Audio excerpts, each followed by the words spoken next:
Habang naglalaba si Aling Buendia sa tapat ng kanilang kubo, dumating ang mga tita niya. Mukhang mainit ang ulo ng mga to, base sa ayos ng mga mukha nila. Buendia! Nasaan na yung anak mo? Sigaw ni Tita Merly. May naghahanap sa kanya rito kanina. Mga lalaki naka-uniforme, ano bang ginagawa ng batang yon? Baka naman kung ano-anong illegal ang pinapasok niyan para lang magkapera, ha? O, wala pong ginagawang masama si Ninyo. Pagtatanggol naman ni Aling Buendia. Wala. Bakit parang hindi na siya madalas mangalakal? Saan kukuha ng pambili ng pagkain yan? Baka naman nagnanakaw na yan, ha? Huwag niyo kaming idadamay kapag pinasok kayo ng mga pulis dito. Dagdag pa ni Tita Glo. Eksaktong dumating naman si Nino mula sa labas at hindi na rin naman siya nagulat na makita ang dalawang ginang doon. Bakit po, tita? Ano hong kailangan ninyo? Ayan na pala ang dakilang magnanakaw. Turo ni Tita Merly. Nino, sabihin mo nga ang totoo. Saan mo kinukuha ang pambili niyo ng bigas, ha? Kasi balita ko, nakabili ka ng bagong sapatos. Kahit peke pa yan, saan galing ang pera? Pinagtrabahuhan ko po yon.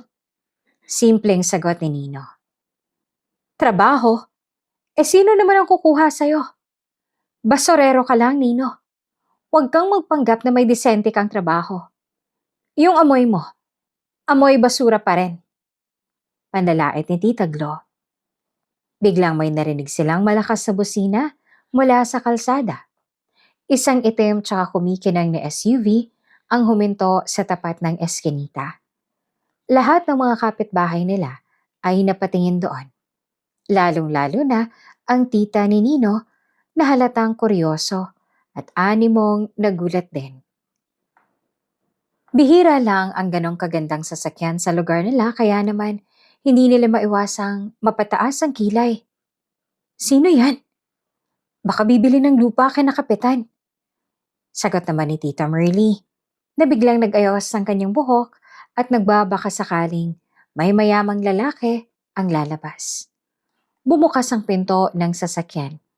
Isang lalaki na ka-uniforme ng driver ang lumabas tsaka naglakad patungo sa kinaroroonan ni Nino.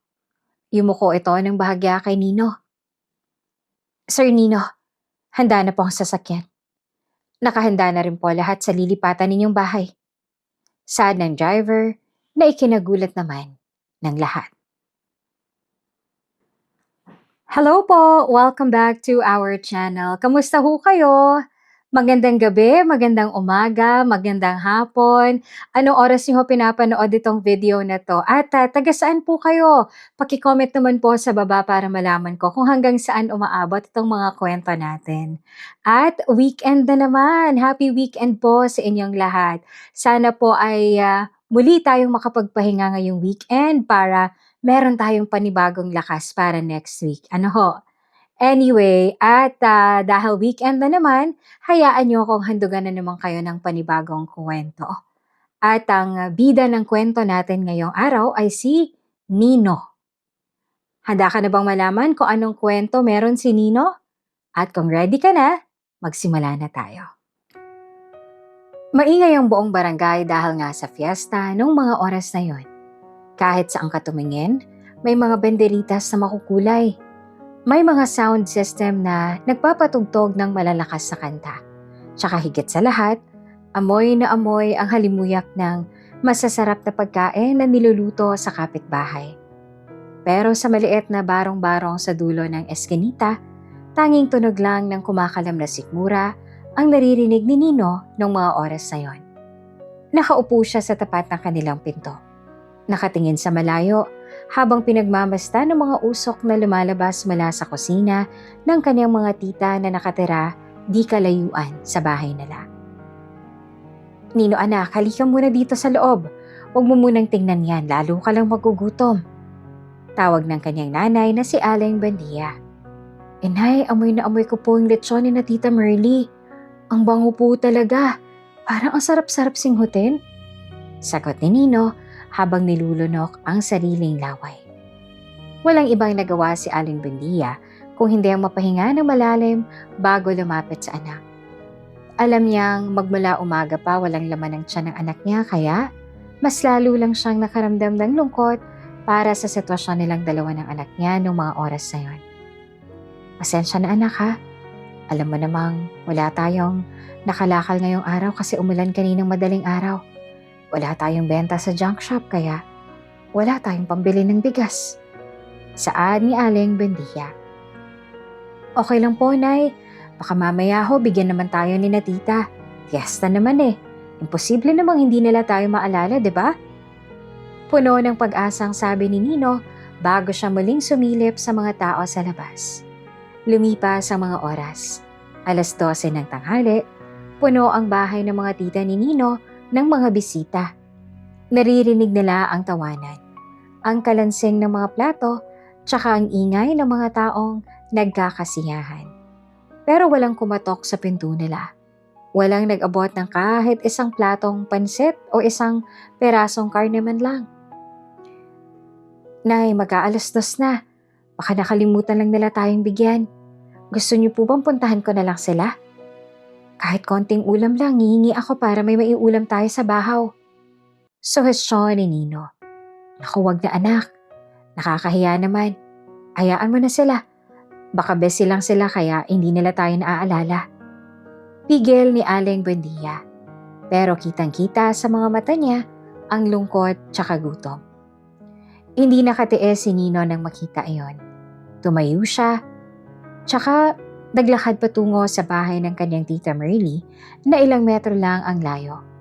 Pagdating niya sa gate, nakita niya ang mga pinsan niyang nagtatakbuhan habang may hawak na malalaking hita ng manok.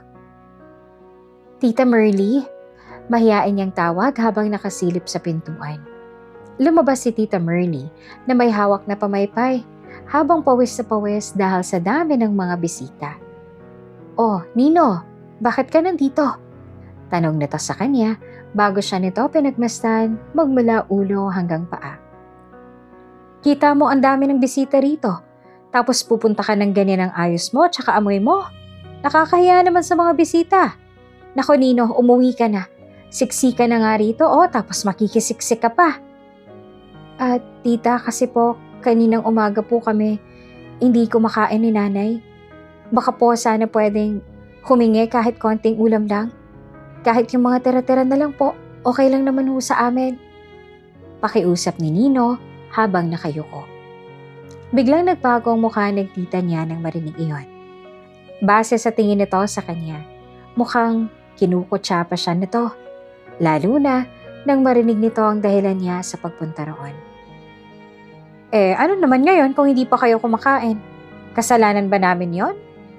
Natatawa pa nitong asik sa kanya na ikinayuho na lamang ni Nino ng mga oras na yon. Puro kahingi. Nino, fiesta ngayon. Ang mahal ng mga bilihin. Itong lechon na to, ang baga namin to ng mga tita mo. Wala ka namang inambag dito, diba? Tapos ngayon, hihingi ka. Kahit konti lang po, tita. Gutom na po kasi si nanay. Pagmamakaawa pa ni Nino. Ayan ang hirap sa inyo eh.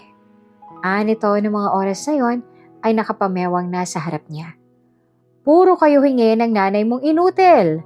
Kung nag-aral ka ng mabuti, tsaka hindi ka lang basta nangangalakal dyan sa lansangan baka may pambili sana kayo dapat ng pagkain ngayon. Pabigat lang kayo sa pamilya natin, alam mo ba yon? Palibhasa kasi, hindi kayo nagsisipag. Umalis ka na nga rito, baka makita ka pa ng mga bisita ko. Nakakahiya, ang dumi-dumi mo. Taboy sa kanya ni Tita Merly. Eksaktong lumabas din ang isa pa niyang tita, si Tita Glo. Sino na naman ba yung kaaway mo, Merly? Tanong nito at agad naman na napangisin na makita si Nino na nasa harapan nito. Oh, si Nino na naman? Aba, ang aga-aga mo namang namamalimos.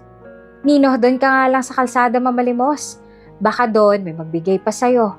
Huwag ka ditong manghingi sa amin. Para sa mga espesyal na bisita lang tong pagkain dito. At hindi para sa mga katulad ninyong pabigat. Pang-aalipos na pa nito. Umalis si Nino, naluhaan ng mga mata. Hindi na nga siya binigyan ng mga to. Nagawa pa siya nitong pagsalitaan ng hindi maganda, kaya naman doon mas lalong nakaramdam ng galit si Nino para sa mga tiyahin niya. Bumalik siya sa kanilang maliit na barong-barong na bagsak ang balikat. Nadatan niya ang nanay niya na nakaupo sa sahig at may hawak na plastic na supot. "Oh, anak, may nakuha ka ba?" tanong ni Aling Buendia. Umiling si Nino na nung oras na yon ay animong naiiyak na. "Pinagtabuyan lang po nila ako, Nay. Sinabihan pa po akong pabigat tsaka tamad, kaya ganito lang ang buhay natin." Malungkot niya ang kwento. Napaiyak rin si Aling Buendia tsaka niyakap ang anak. "Pasensya na ha, Nino. Pasensya na kung ito lang ang buhay na naibigay ko sa'yo. Pero huwag ka mag-aalala. May nahanap naman ako dito sa sulok ng cabinet. Buti na lang nga may natira pa tayong tinapay nung isang araw." Saad ni Aling Buendia. Inilabas ni Aling Buendia ang 4 na pirasong pandesal. Nang tingnan nito ni Nino, may mga itim tsaka berdeng batik-batik na ito sa gilid. Inaamag na ang tinapay at may amoy na rin na hindi ka nais-nais. Nay, may mga amag na po to, oh. Baka sumakit po ang tiyan ninyo." Babala ni Nino. "Kakayurin ko na lang yung amag, anak. Mas okay naman na to kaysa walang laman ng tiyan natin. 3:00 na ng hapon, no? Himantayin tayo sa guto niyan." Saad ni Aling Buendia habang maingat na tinatanggal ang amag gamit ang kanyang mga daliri. Habang kinakain nila ang matigas tsaka inaamag na tinapay, isang boses ang narinig nila mula sa labas kasabay ng mahinang katok sa pintuan nila. "Aling Buendia? Nino? Tao po!" Si Aling Tiktika pala, ang kanilang kapitbahay na hindi naman nila kamag-anak pero laging nagmamalasakit sa kanila. May hawak siyang isang mangkok na may takip ng pagbuksan siya nito ng pinto na mag-ina. "Oh, Aling Tiktika? Bakit po?" tanong ni Aling Buendia habang pinupunasan ang kanyang luha. Naisip ko lang kayo. Alam ko kasing wala kayong handa ngayon. May tira pa naman kaming ulam dito. Hindi naman namin mauubos to, nilagang baka to, baka gusto nyo. Mainit pa to. Masarap ipasabaw sa kanin." Saad ni Aling Tiktika na may ngiti sa labi. Abot langit ang pasasalamat ni Aling Buendia nang tinanggap niya ang mangkok. "Naku, maraming salamat po, Aling Tiktika. Hulog po kayo ng langit sa amin. Sakto po talaga, tinapay lang yung kinakain namin." Saad ni Aling Buendia. "Walang anuman, Aling Buendia. Alam ko namang mahirap ang buhay sa ngayon. Pero huwag tayong susuko, ha? Sige na, kumain na kayo habang mainit pa. Nino, ubusin mo yan ha para lumakas ka." Sabi ni Aling Tiktika bago umalis. Habang kumakain sila ng binigay na ulam, tiningnan ni Nino ang nanay niya. "Nay, balang araw, kapag yumaman ako, hindi na tayo kakain ng inaamag na tinapay. Tsaka, yung mga taong tumulong sa atin gaya ni Aling Tiktika, hindi ko sila kakalimutan. Bibigyan ko siya ng malaking balato." Pangako ni Nino, dahilan upang matamis na ngumiti si Aling Buendia. Sana nga, anak. Sana, sagot niya. Sa labas ay patuloy ang tawanan ng mga tita niya. Yung hapong yon, habang ninanamnam ang sabaw ng nilaga, itinanim ni Nino sa kanyang puso ang bawat salitang mapait na binitawan ng kanyang mga kamag-anak. Bawat amag na nakita niya sa tinanapay ay nagsilbing paalala na balang araw, magbabago rin ang takbo ng kanilang buhay. Pero sa ngayon, kailangan muna niyang tiisin ang bawat pangungutya dahil alam niya sa sarili niyang hindi naman dito matatapos ang lahat. Lumipas ang ilang taon na para bang nakaguhit na sa tadhana ni Nino tsaka ni Aling Buendia ang hirap. Ang dating bata na nangangarap lang sa tapat ng pintuan ni Merly ay isa na ngayong binata. Pero ang suot niyang damit ay butas-butas pa rin, tsaka ang kanyang mga kamay ay puno pa rin ng kalyo mula sa pangangalakal. Araw-araw, bitbit ang kanyang sako, nililibot ni Nino ang mga kalsada para maghanap ng plastik na bote. lata, tsaka kung ano-anong pwedeng ibenta sa junk shop. Tanghali na noon habang tirik na tirik ang araw, hinalungkat ni Nino ang isang tumpok ng basura sa gilid ng kalsada. Uhaw na uhaw siya, tsaka ang tanging baon niya lang ay isang bote ng tubig na galing sa gripo ang laman. Habang hila-hila ng kanyang sako, napansin niyang isang kulay dilaw na papel na nakatiklop sa pagitan ng mga tuyong dahon sa gilid ng gutter. Ano to? Bulong ni Nino sa sarili bago lumapit doon. Nang pulutin niya ito, laking gulat niya nang makitang 20 pesos iyon. Medyo marumi na to tsaka may konting punit. Pero 20 pesos pa rin to. Para sa isang katulad niya na minsan ay 5 piso lang kinikita sa buong umaga, malaking bagay na 20. Swerte, may pambili na ako ng tinapay para sa amin ni nanay. Hindi na amag yung kakainin namin ngayon. Nakangiting sabi ni Nino habang pinupunasan ng pawis sa noo. Naglakad siya patungo sa kanto kung saan may panaderya. Pero habang naglalakad, nadaanan niya ang isang maliit na pwesto ng Lotto outlet. Nakita niya ang mahabang pila ng mga taong nagbabakasakali doon. Tumigil si Nino sa harap ng outlet. Sa totoo lang, wala siyang kaalam-alam sa sugal. Hindi niya alam kung paanong tumaya o kung anumang numero na tatayaan niya. Pero bigla siyang nakaramdam ng kakaibang udyok sa kanyang dibdib. Udyok na para bang sinasabing itaya niya yung 20 pesos na yon.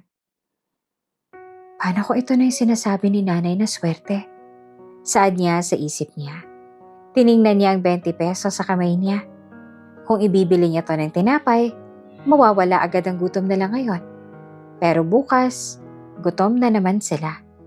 Pero kung itataya niya to, baka, at malabong baka, magbago ang lahat. Pumasok si Nino sa loob ng outlet, nawala sa sarili. Ang lahat ng tao doon ay nakatingin sa kanya dahil sa amoy niya tsaka sa suot niyang maruming t-shirt. Isang babaeng nakasuot ng maayos na damit. Marahil ay empleyado sa malapit na opisina ang napatingin sa kanya tsaka bumulong sa kasama. Kuya, bakit ka tumataya? Tanong ng babae kay Nino habang nakapila sila. Nangangalakal ka lang, 'di ba? Bakit hindi mo na lang ipambili ng pagkain yung 20 mo? Sayang lang yan. Wala namang nananalo dyan. Tumingin si Nino sa babae. Gusto ko lang pong magbakasakali, ma'am. Baka sakali lang po na para sa amin to. Aniya. Umiling ang babae tsaka tumawa ng mahina. Nako, iho. Para kang sumuntok sa buwan yan. Marami nang mas mayaman sa'yo ang tumaya dyan pero nauwi lang sa wala. Mas mabuti pang busugin mo na lang ang tiyan mo kaysa umasa sa imposible. Nito bago naglakad palayo. Hindi naman sumagot si Nino. Nang siya nang nasa tapat ng counter, binigyan siya ng teller ng slip. Anong numero, Noy? Sandaling natigilan si Nino. Wala naman siyang paboritong numero. Pero bigla niyang naaalala ang kanyang tatay na namatay noong bata pa siya. Naalala niya ang petsa kung kailan sila naiwang mag-ina. Itinaya niya ang mga numerong base sa petsa ng pagkamatay ng kanyang tatay tsaka ilang mahalagang petsa sa buhay nila ni Aling Buendia.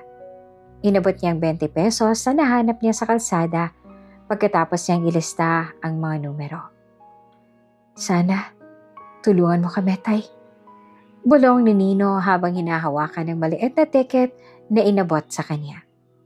Pag-uwi niya sa bahay, hindi niya sinabi sa nanay niya na ginastos niya yung 20 sa loto. Alam niyang magagalit to dahil pambili na sana yon ng pagkain.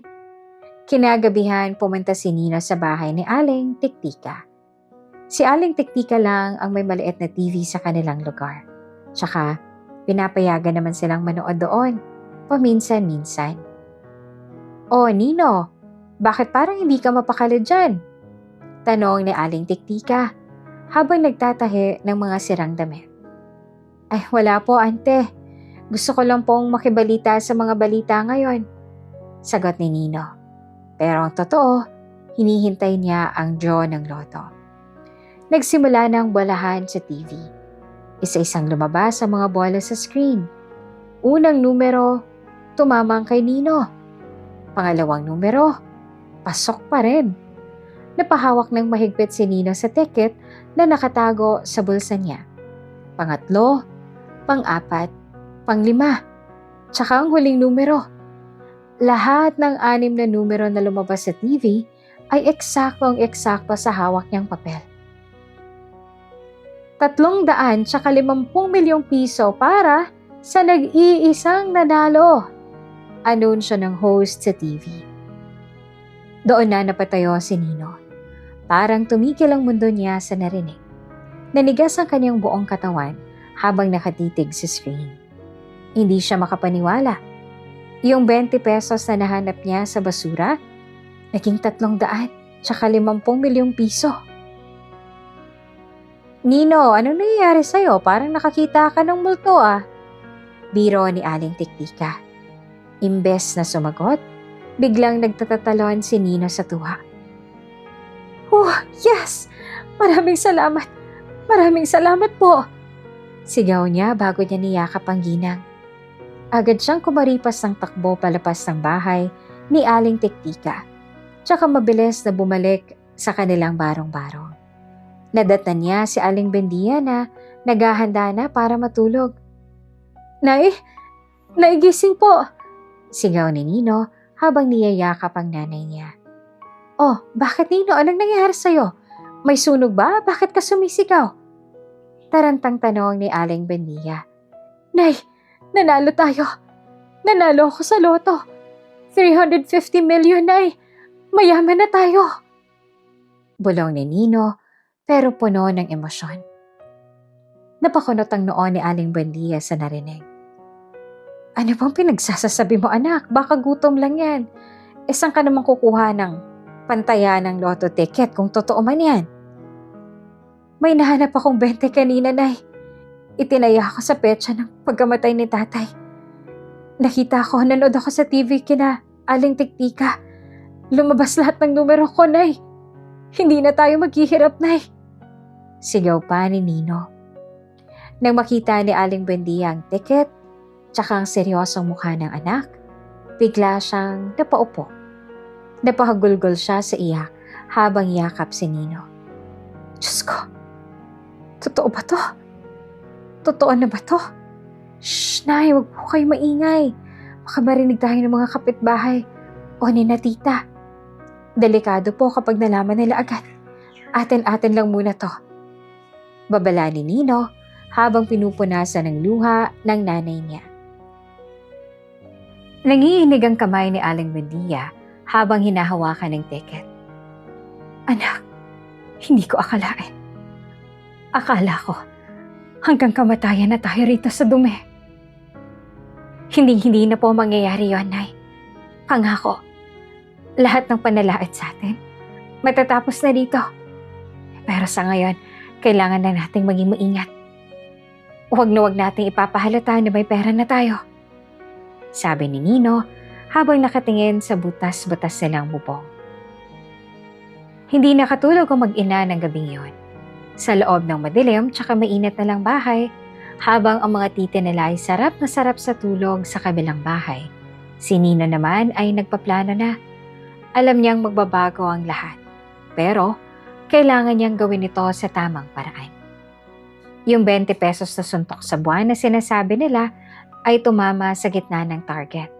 Tsaka ang bawat amag na tinapay na kinain nila noon ay magiging alaala na lang ng isang kahapong hindi na nila muling babalikan. Matulog na po tayo, Nay. Bukas, magsisimula na tayong bagong buhay natin. Bulong ni Nino.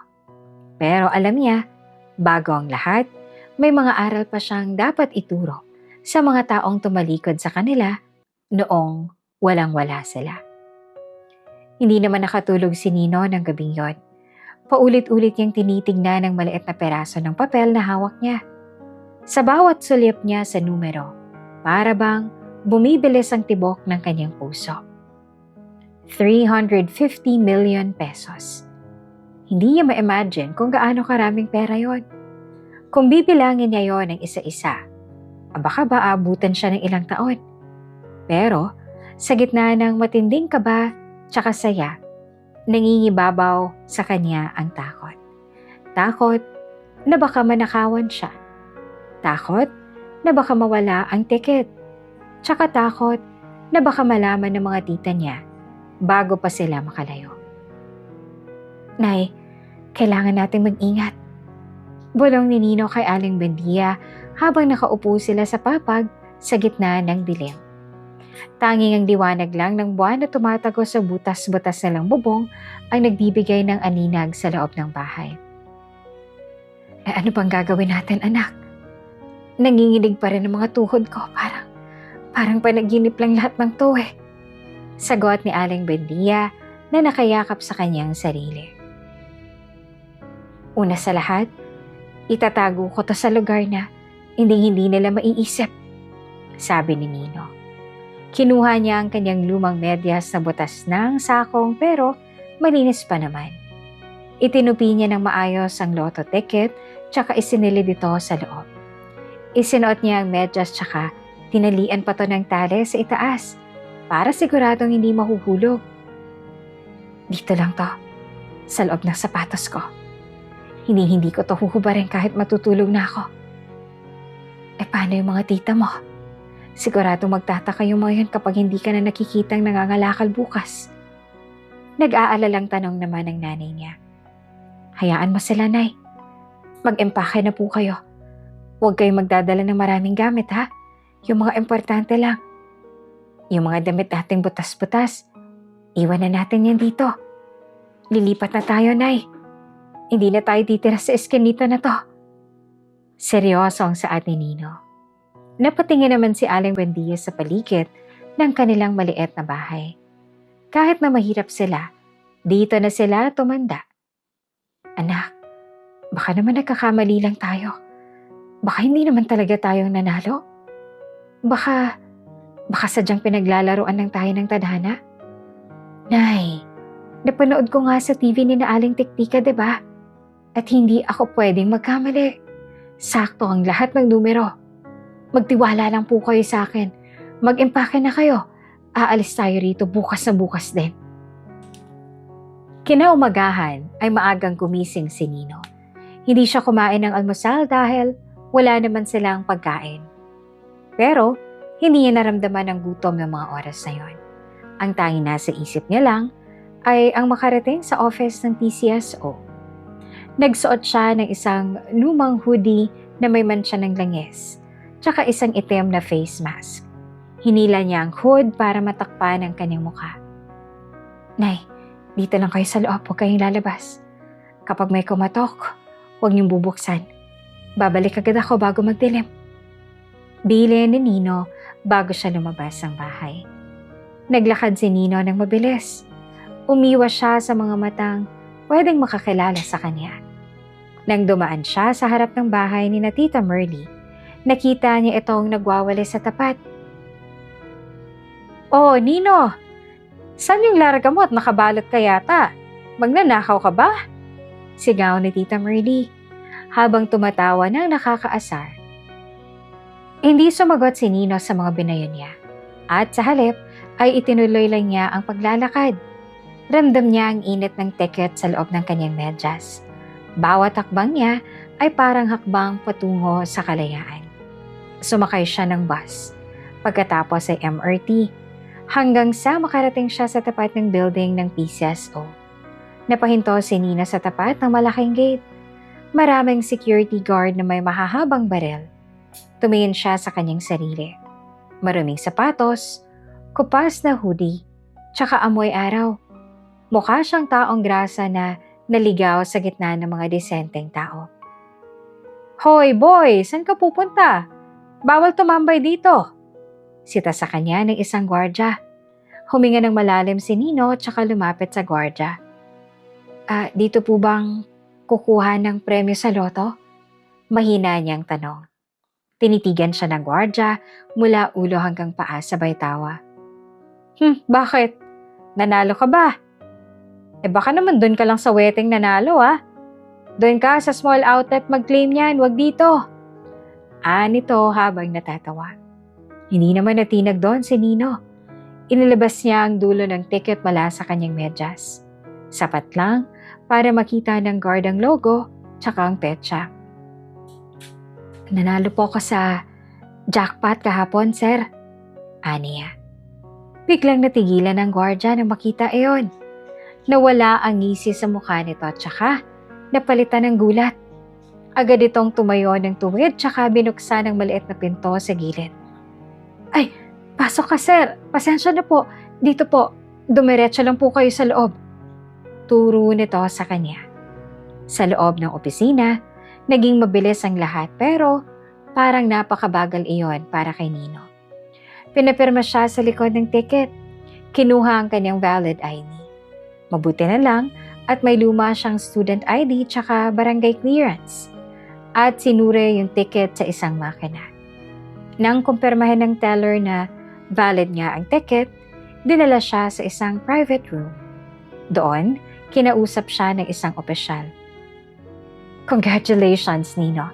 Ikaw ang nag-iisang winner ng 350 million pesos. Pagkatapos ng tax, ito ang matitira sa'yo. Saad nito sa kanya. Ipinakita sa kanyang isang papel na may napakahabang numero. Kahit may bawas na dahil sa train law at tax, sobra-sobra pa rin yon para sa kanila ng nanay niya. Gusto ko po sana i-check na lang lahat. Tsaka kung pwede po, huwag niyo na pong ilabas ang pangalan ko, ang picture ko sa balita. Gusto ko po ng privacy. Pakiusap ni Nino. Walang problema sir, talagang pinoprotektahan namin ang identity ng mga winners para po sa security ninyo. Sagot pa ng opisyal. Paglabas ni Nino sa building, hawak niya na ang isang tseke na nakapangalan sa kanya. Parang lumulutang siya sa ulap sa matinding kaba tsaka pressure. Hindi niya alam kung paano siyang nakauwi. Pero pagdating niya sa kanilang eskinita, hapon na. Madilim na ang paligid pero mas maliwanag pa sa sikat ng araw ang nararamdaman niya.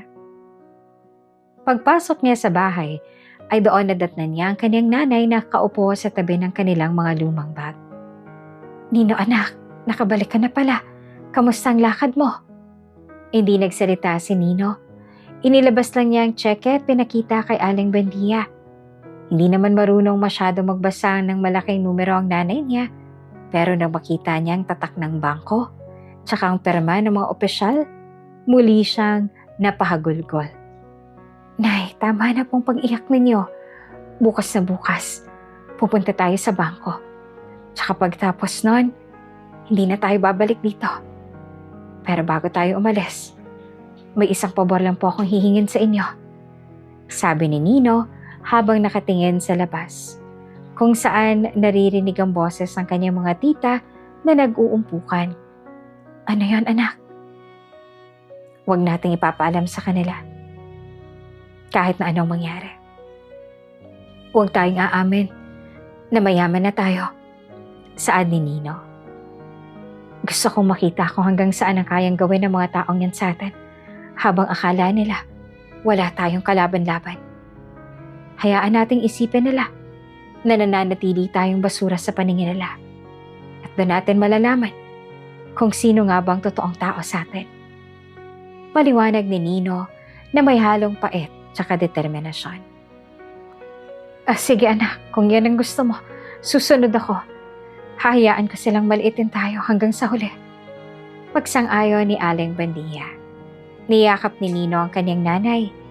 Sa gabing iyon, habang nakatago ang kayamanan sa ilalim ng kanilang lumang higaan, alam ni Nino na ang totoong laro ay nagsisimula pa lamang. Lumipas ang ilang linggo mula nang makuha ni Nino ang premyo. Sa labas ay mukhang wala namang nagbago. Nakasuot pa rin siya ng kupas na t-shirt, tsaka si Aling Buendia ay suot pa rin ang kanyang duster na may tahi-tahi na ang gilid.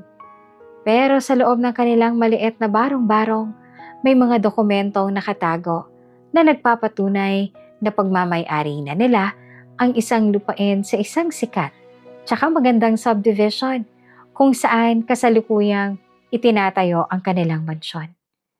Palihim na nakikipag-usap si Nino sa mga architect tsaka contractor. Gamit ang isang bagong cellphone na lagi niyang tinatago sa ilalim ng sahig. Hapon na noon, nagkaroon ng maliit na celebration sa tapat ng bahay ni na Tita Merly. Birthday iyon ni Tita Glo. Tsaka gaya ng inaasahan, nag-imbita sila ng maraming tao pero hindi kasama ang mag-inang Nino tsaka Buendia. Kahit na ganon, dahil magkakadikit ang mga bahay, hindi maiwasan na madamay sila sa ingay tsaka sa utos ng mga ito. Hoy Buendia, halika nga rito! Sigaw ni Tita Glo mula sa kanilang garahe habang nagkakantahan sa karaoke. Lumabas si Aling Buendia na bakas ang pagod sa muka. Bakit, Glo? Aba Buendia, huwag mo kaming tignan ng ganyan ha. Birthday ko ngayon. Dapat masaya ka para sa akin. O eto, tambak na mga hugasin sa loob. Yung mga kinainan ng mga bisita kaninang tanghalian, pakiasikaso naman. Alam mo naman, masakit ang bewang ko. Utos ni Tita Glo habang humihigop ng malamig na beer. Glo, marami pa akong ginagawa sa loob ng bahay namin eh. Naglalaba pa ako. Mahinang sagot ni Aling Buendia. Dito naman na sumingit si Tita Merly na lumabas mula sa kusina na may hawak na baso ng juice. Nako, Buendia, ang arte mo naman. Para namang hindi ka namin tinutulungan noong araw. Yung mga pinaglumaang damit ng mga anak ko, kanino ba napupunta? Sa anak mo, 'di ba? Kaya huwag ka nang tumanggit dyan kapag inuutusan ka namin. Ngayon, hugasan mo na yan doon. Maswerte ka nga nakakaamoy ka ng masarap na ulam dito sa amin. Kesa naman doon sa bahay nyo na amoy alikabok na nga, amoy pang kanal. Saad nito, bago humagalpak sa pagtawa. Kasama ng mga kaibigan niya. Nakatayo lamang si Nino sa gilid habang naririnig yung lahat. Gusto na niyang sumabog. Gusto na niyang ilabas ang checkbook niya para isampal sa kanila na kaya niyang bilhin ang buong bahay nila. Pati na ang lupang kinatatayuan nito. Pero, bago pa siya makakilos, hinawakan ni Aling Buendia ang braso niya tsaka tiningnan siya ng makahulugan. Hayaan mo na sila, Nino. Hayaan mo na lang silang isipin na walang-wala pa rin tayo. Diyan mo makikita kung sino ang tunay na nagmamahal sa atin. Bulong ng kanyang nanay. Napilitan si Nino na manahimik kahit sa loob-loob niya ay nakakaramdam na rin siya ng inis ng mga oras na yon. Sumunod sila sa loob ng bahay ng tita nila. Sa kusina ay sinalubong sila ng bundok ng mga plato na may mga tira-tirang pagkain. Habang naghuhugas, naririnig nila ang panalait ng mga tita nila sa sala. Nakakaawa talaga yung si Buendia, sabi ni Tita Merly sa isang bisita. Sapat na para marinig naman sa kusina. Walang ambisyon sa buhay. Yung anak naman niya, kala mo kung sinong gwapo. Nangangalaka lang naman. Sayang ang kabataan. Hindi mo lang nakapagtapos. Malamang, hanggang dyan na lang din ang mararating niya. Basura ang trabaho, di basura rin ang buhay. Totoo yan, sagot naman ni Tita Glo. Kaya nga hindi ko hinahayaang lumapit yung mga anak ko dyan kay Nino eh. Baka mahawa pa sa malas. Tignan mo naman ang itsura. Palaging madungis. Parang hindi naliligo. Pangmamaliit pa nito. Bigla namang pumasok si Tita Merly sa kusina habang may dalang plato ng pansit na halos wala ng laman. Oh, Nino, tapos ka na ba dyan? Eto, ubusin mo tong pansit. Baka mapanis lang yan, sayang naman. Mas okay na rin to kaysa dun sa kinakain ninyo sa bahay ninyo. O kung meron ka ba talagang kinakain doon? Tinapon ni Tita Merly ang pansit sa isang plastic na mangkok sa tapat ni Nino. Sa kasamaang palad, tumilamsik ang ilan nito sa mukha tsaka damit ni Nino. Nagtawanan ng mga tiyahin niya na para bang nakakita ng isang magandang palabas. Ay, sorry, nadulas ang kamay ko. Pang-aasar ni Tita Merly. Bagay lang naman sa'yo yan. Mukha ka namang basahan. Pinunasan ni Nino ang mukha niya gamit ang likod ng kanyang kamay. Ang kanyang mga kamao ay nakakuyom ng mahigpit. Salamat po sa pagkain, tita. Pero hindi na po namin kailangan to. Aniya sa malamig na tono. Aba, ang yabang mo rin pala ah. May pagmamayabang ka na ba? Sigaw ni Tita Glo, nakakapasok lang din. Akala mo kung sino tong magaling. Utang niyo pa nga sa amin ang kuryente niyo dahil hindi kayo makapagbayad. Isang buwan na kayong naputulan, 'di ba? Kung hindi pa dahil sa extension cord na pinahiram namin ng isang gabi para lang may ilaw kayo sa pagtulog, ay hindi pa kayo magkakailaw. Para na kayong mga daga sa dilim kung alam niyo lang. Binabayaran naman po namin ang share namin sa kuryente. Tita, sagot ni Nino. Kaya wala ho kayong karapatang isumbat sa amin yung mga yan. Walang karapatan? Anong binabayaran? Yung barya-baryan ninyong galing sa pangangalakal? Bayad ba yon? Kulang pa nga yun sa abala. Tungaw. Kaya lumayas na kayo rito sa kusina ko. Tapusin niyo na yan, tsaka umalis na kayo bago pa kayo makita ng iba pang bisita. Kaisipin nila, nagpapakain kami ng mga pulubi rito. Pagtataboy ni Tita Myrnie. Lumabas ang mag-ina na basang-basa ang damit ni Nino. Pagbalik nila sa kanilang kubo, wala silang ilaw. Tuluyan na talaga silang naputulan ng kuryente dahil sa laki ng utang na hindi nabayaran noon pa. At bago pa sila manalo sa loto, sinadya talaga nitong hindi bayaran para hindi magsuspetsya ang mga tao. Nay, hanggang kailan po ba natin titiisin to? Tanong ni Nino habang naghahanap ng kandila. May pera na tayo, Nay. Pwede na tayong lumipat ngayon kung gugustuhin natin. Nino anak, konting tiis na lang. Malapit na rin matapos ang bahay na pinapagawa mo, di ba? Gusto ko na kapag umalis tayo rito, tapos na ang lahat. Gusto ko makita nila yung totoo nating kalagayan sa oras na hindi na natin kailangang magpanggap. Malumanay na sabi ni Aling Bendia. Nagpatuloy ang ganoong sistema sa loob ng isa pang linggo. Araw-araw, pinaparamdam sa kanila ng mga kamag-anak nila na sila ang pinakamababang uri ng tao sa mundo. Minsan nga'y binabato pa sila ng balat ng prutas kapag dumadaan sila sa tapat ng bahay. Binansagan pa silang mag-inang malas sa kanilang barangay dahil sa kagagawa ng mga tiyahin niya. Habang nangyayari ang lahat ng to, si Nino ay palihim na nag-aayos sa kanilang pag-alis. Ang kaniyang mansyon na pinapagawa sa isang exclusive subdivision ay halos 90% nang tapos. Ang mga gamit na mamahalin ay isa-isa nang dinedeliver doon. Bumili na rin siya ng isang itim na SUV, isang Ford Everest, na nakaparada muna sa garahe ng isang kaibigang pinagkakatiwalaan niya sa kabilang bayan. Hapon na noon, habang naglalabas si Aling Bendia sa tapat ng kanilang kubo, dumating ang mga tita niya. Mukhang mainit ang ulo ng mga to, base sa ayos sa mga mukha nila. Buendia! Nasaan yung anak mo? Sigaw ni Tita Myrnie. May naghahanap sa kanya rito kanina, mga lalaki na ka-uniforme. Ano ba ginagawa ng batang yon?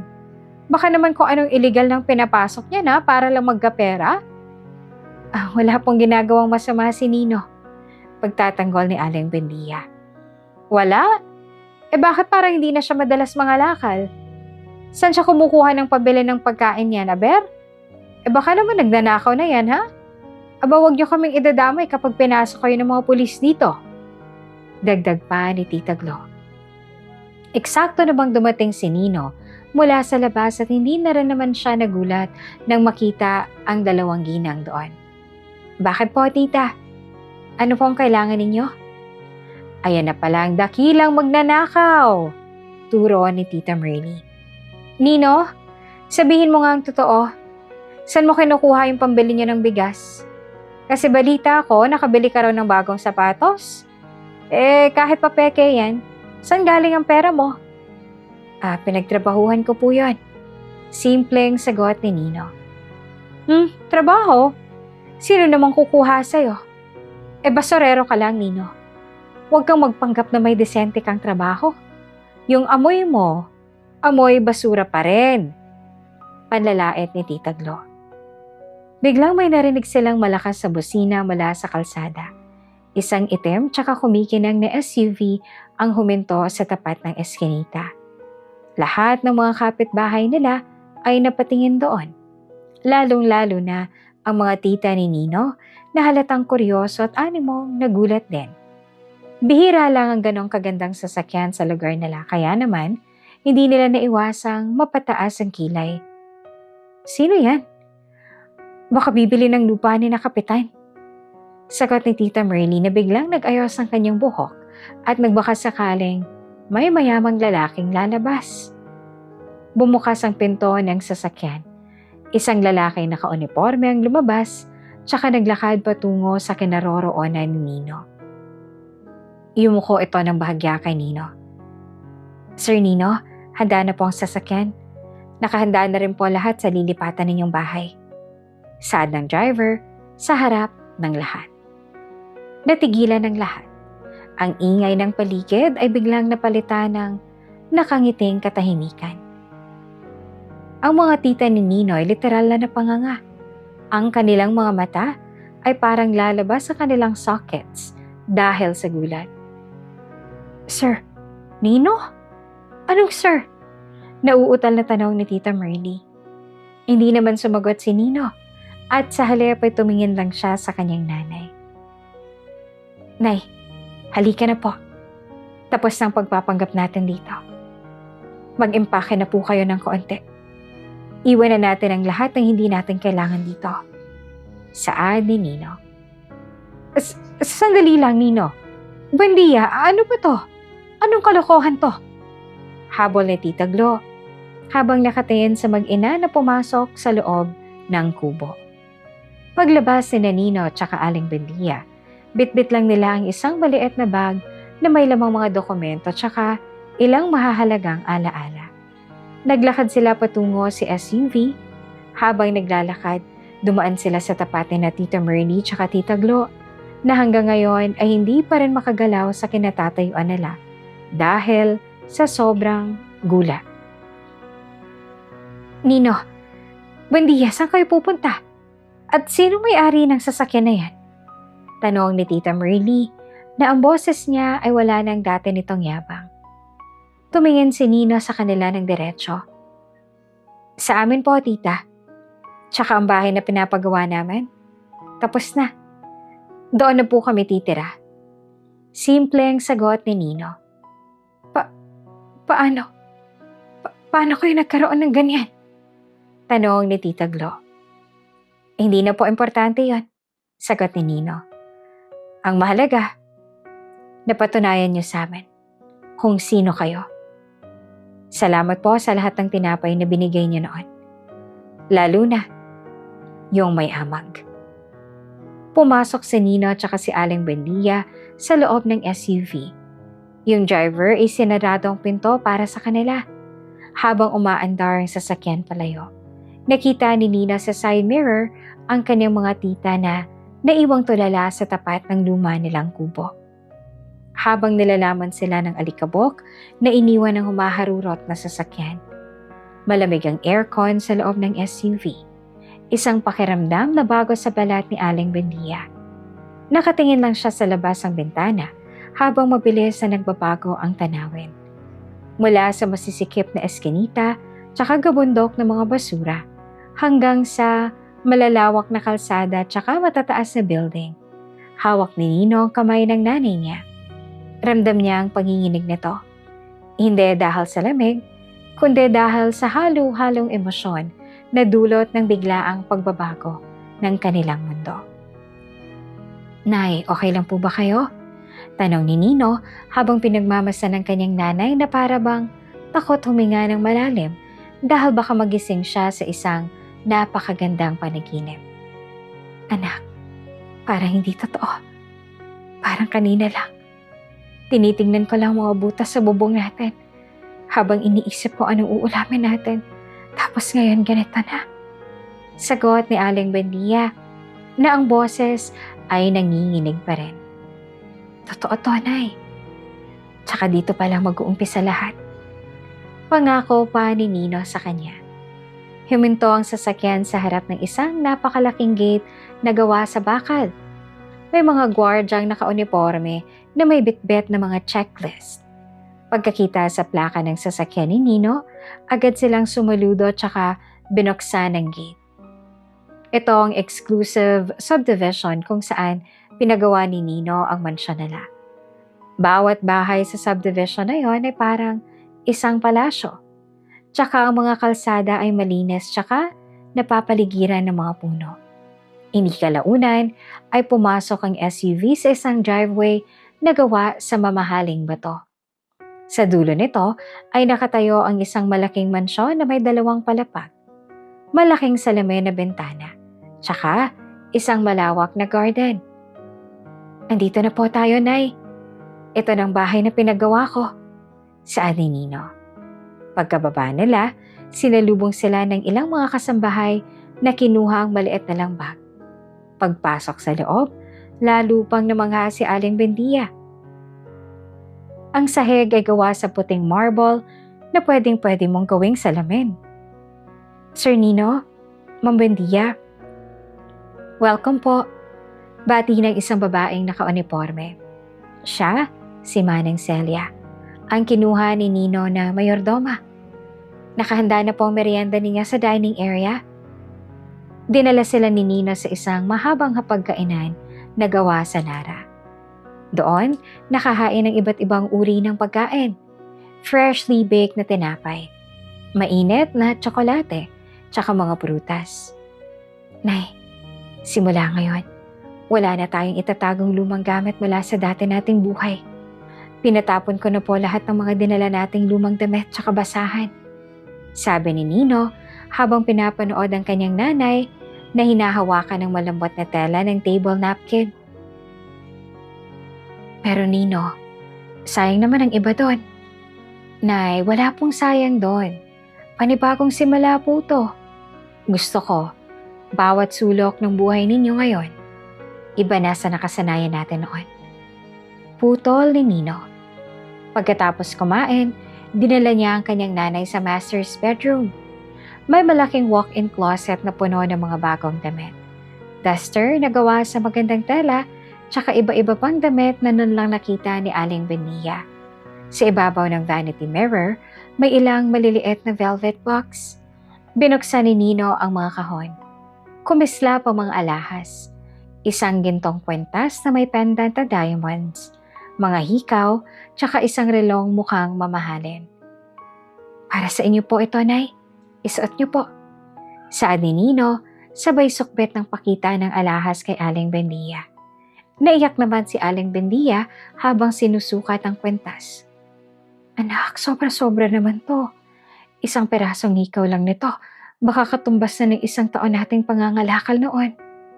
Nay, hindi na natin kailangang magbilang ng barya. Tapos na tayo doon, sagot ni Nino. Pagkatapos noon, dinala ni Nino ang kanyang nanay sa kusina. Pero hindi ito basta-bastang kusina lang. Punong-puno ito ng mga magagandang appliances na hindi pa nila kailanman nakita. May nakita rin silang chef doon na noong mga oras na yon ay nagtatrabaho tsaka nagluluto. Nay, eto nga po pala si Chef Marcos. Siya yung personal chef natin magmula ngayon. Siya na rin ang bahala sa lahat ng kakainin natin, mula almusal hanggang hapunan. Lahat ng sangkap na gagamitin niya, gusto ko bago tsaka sariwa. Hindi na tayo makakatikim ng panis. Hindi na tayo makakakita ng inaambag na pagkain. Lahat ng ihahain dito, pang world class na. Proud na sabi pa ni Nino. Yumuko si Chef Marcos at matamis na ngumiti sa mag-ina. Good afternoon po, Ma'am Buendia. Ano pong gusto ninyo para sa hapunan? Meron po tayong fresh salmon o kaya naman ay tenderloin steak kung gusto ninyo. Napatitig lamang si Buendia sa kanya bago bahagyang napaisip. Kahit ano po, basta wag lang po yung matigas. Natawa ng bahagya si Nino. Nay, kahit na anong piliin ninyo, malambot tsaka masarap yan. Magpahinga na po muna kayo sa kwarto ninyo. May bathtub po doon. Pwede po kayong magbabad sa mainit na tubig para mawala yung pagod ninyo sa loob ng maraming taon. Saad ni Nino. Habang paakyat ang kanyang nanay, nananatili si Nino sa sala. Tumingin siya sa paligid ng kaniyang mansyon. Ito ang bunga ng isang 20 pesos tsaka ng napakaraming luha nila sa eskinitang yon. Pero sa kabila ng lahat ng karangyaan na meron sila ngayon, alam ni Nino na may mga unfinished business pa siya. Tinawagan niya ang kanyang trusted assistant na si Paulo. Paulo, kamusta yung pinapagawa ko sa lumang lugar namin? Sir, tuloy-tuloy po yung construction. Wala ako nakakaalam kung sinong may-ari pero nagtataka na yung mga tao kung bakit biglang may tinatayong malaking building malapit sa inyo doon. Sagot ni Paulo sa kabilang linya. Mabuti. Siguraduhin mong walang makakalabas sa impormasyon. Tsaka, yung tungkol sa mga tita ko, balitaan mo ako sa bawat kilos nila. Gusto kong malaman kung ano mga sinasabi nila ngayong wala na kami doon. Utos ni Nino. Copy, sir. Sa ngayon po yung balita sa kanila, gulat na gulat pa rin sila. May mga usap-usapat din silang pinapakalat, sir. Sabi nila, baka kung saan-saan daw galing yung pera ninyo. Sabi ni Paulo. Ngumisi naman si Nino. Hayaan mo silang mag-isip. Hayaan mo silang malunod sa sarili nilang mga hinala. Sa tamang panahon, ako mismo ang magbibigay sa kanila ng sagot. Ibinaba ni Nino ang phone, tsaka lumabas sa veranda. Nakita niya ang view ng buong subdivision. Napakatahimik. Napakalayo sa ingay ng bangayan ng mga tita niya, tsaka sa amoy ng basurang nakasanayan niya. Kinuha niya ang isang baso ng wine, tsaka tinaas to na para bang nagpapasalamat sa langit. Para sa'yo to, Tay. Tsaka para sa lahat ng hirap na nanay. Bulong niya. Nang gabing yon, natulog si Nina sa isang kama na kasing lambot ng ulap. Wala na yung kagat ng mga niknik tsaka lamok sa balat nila. Wala na yung tulo ng ulan mula sa bubong sa tuwing umuulan na nakasanayan niya na. Pero sa kanyang panaginip, nakikita pa rin niya ang sarili niyang hawak ang isang inaamag na tinapay habang pinagtatawanan ng kanyang mga kamag-anak. Nagising siya ng maaga tsaka agad pinuntahan ng nanay niya. Nadatnan niya ito sa garden. Nakasuot ng bagong duster na siya rin mismo ang bumili at masayang tiningnan ang mga bulaklak. Nay, masaya po ba kayo rito? Tanong ni Nino. Sobrang saya, anak. Pero alam mo ba, minsan naisip ko, nasa na kaya sila? Galit pa rin kaya sila sa atin? Tanong ni Aling Buendia. Huwag niyo na po silang isipin, Nay. Ang isipin niyo na lang po, kung anong kulay ng bag na gusto niyong bilhin mamaya pag pumunta tayo sa mall. Isasama natin si Aling Tiktika. Papasundo ko siya sa driver natin. Bibigyan natin siya ng balatong hindi niya malilimutan. Sabi ni Nino. Napangiti si Aling Buendia sa narinig. Yun. Yun ang gusto ko, anak. Yung matulungan ng mga taong hindi tayo tinalikuran nung tayo'y walang-wala. Gagawin natin yan, Nay. Pero bago yon, kailangan muna nating i-enjoy yung breakfast na niluto ni Chef. Tara na po sa loob. Aya ni Nino. Habang kampante tsaka payapa ang buhay ni Nino tsaka Aling Buendia sa loob ng kanilang bagong mansyon, para bang isang malakas na bagyo naman ang dumating sa dati nilang lugar sa Eskinita. Hindi na mapakali ang mga tao sa Eskinita, lalo na ang mga tita ni Nino na sina Tita Merly tsaka Tita Glo. Simula nang makita nilang sinundo ng isang SUV ang mag-ina, hindi na sila tinantanan ng matinding kuryosidad na humantong na sa kung ano-anong malisyosong chismis. Sa tapat ng tindahan ni Aling Bagoy, nag-uumpukan ng mga magkakapitbahay. Tsaka syempre, yung magkakapatid na Merly tsaka Glo ang bida sa usapan. Hawak ni Tita Merly ang kanyang cellphone habang nakasimangot na nakatingin sa screen. Aba, tingnan niyo tong si Nino. Biglang nawala na lang ng parang bula. Tapos may pa-SUV pang nalalaman. Saan naman kukuha ng pambili ng ganong sasakyan ng batang yon? Isipin niyo kahit magbenta pa siya ng 1 toneladang bakal araw-araw, aba hindi niya mabibili kahit yung gulong nun. Pasigaw na sabi ni Tita Merly para marinig ng lahat. Totoo yan, Merly. Pagsang-ayon naman ni Tita Glo. Habang nagpapaypay na mabilis. Kaya nga yung usap-usapan dito sa atin, baka pumasok raw sa sindikato ang batang yon. Alam niyo naman, madaling kumita ng pera sa masamang paraan. Baka drug lord na yan si Nino. O kaya biglang yumaman. Sino ba namang matinong kumpanyang kukuha sa isang basurerong hindi man naman nakapagtapos ng pag-aaral? Kaya nga palagi siyang wala nito mga nakaraang linggo, diba? Tsaka palaging may kausap sa phone na palihim. Dagdag pa ng isang kapitbahay na nakikisaw-saw rin sa usapan. Nakakatakot naman. Baka madamay tayo rito kapag ni-raid sila ng mga pulis. Dapat nga siguro i-report natin yan. Sabi ni Tita Merly, pero sa loob-loob niya, higit pa sa takot ang nararamdaman niya. Inggit na inggit siya. Hindi niya matanggap na ang batang dati pinapakain lang nila ng tira-tira tsaka inaamag na tinapay, abay mas mayaman na ngayon kaysa sa kanilang lahat. Pero nagbago ang ihip ng hangin ng isang hapon, may nakakita kay Nino na isang balita sa internet.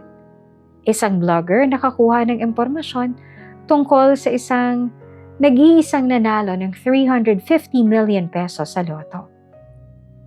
Kahit na hindi pinakita ang mukha ni Nino sa TV, kumalat ang balita sa kanilang barangay na ang numerong tumama ay ang petsa ng pagkamatay ng tatay ni Nino.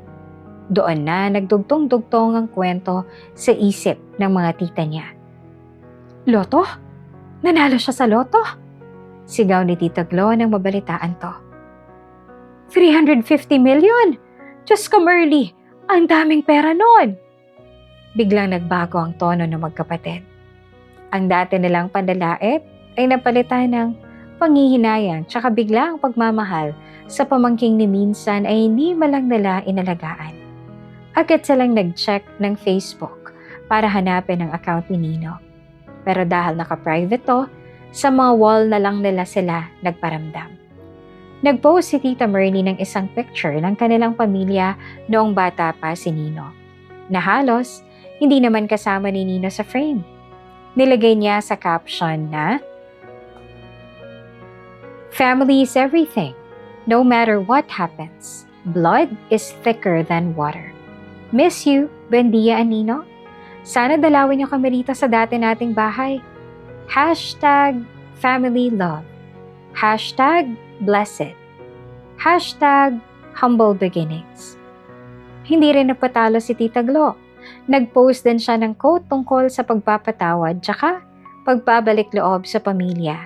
Gaya ng, ang tunay na kayamanan ay yung pamilyang hindi ka tatalikuran sa oras ng kagipitan. Proud of you, my nephew Nino. Alam ko namang magtatagumpay ka dahil tinuruan ka namin ng mabuting asal. Nang makita ni Nino ang mga post na to, habang nagre-relax sa kanyang veranda, napangisin na lamang siya. Ngayon, blood is thicker than water na. Nung mahirap kami, parang tubig lang na itinapan sa kanilang tingin nila sa amin. Bulong niya sa sarili. Pero hindi lang basta social media post ang ginawa ng mga tita niya. Dahil sa laki ng problema nila sa pera, nagsimula na silang mag-chat ng direkta kay Nino. Yung totoo niyan, si Tita Merly ay baon sa utang sa isang lending company tsaka may banta na siyang makakasuhan ng estafa dahil sa tumalbog na tseke na ginamit niyang pambayad sa kanyang mga luho noong akala niya ay mayaman pa siya. Nino anak, pamangkin. Panimulang chat ni Tita Merly sa messenger. Kamusta na kayo na Bendia? Miss na namin kayo rito. Pasensya na ha kung medyo naging masungit si tita nung huli nating pagkikita. High blood lang ako noon dahil sa init ng panahon. Tsaka sa dami ng bisita. Alam mo naman, mahal na mahal kita. Hindi nag-reply si Nino. Maya-maya, sumunod naman ang chat ni Tita Glo. Nino, baka naman pwedeng makahiram ng kahit konti lang.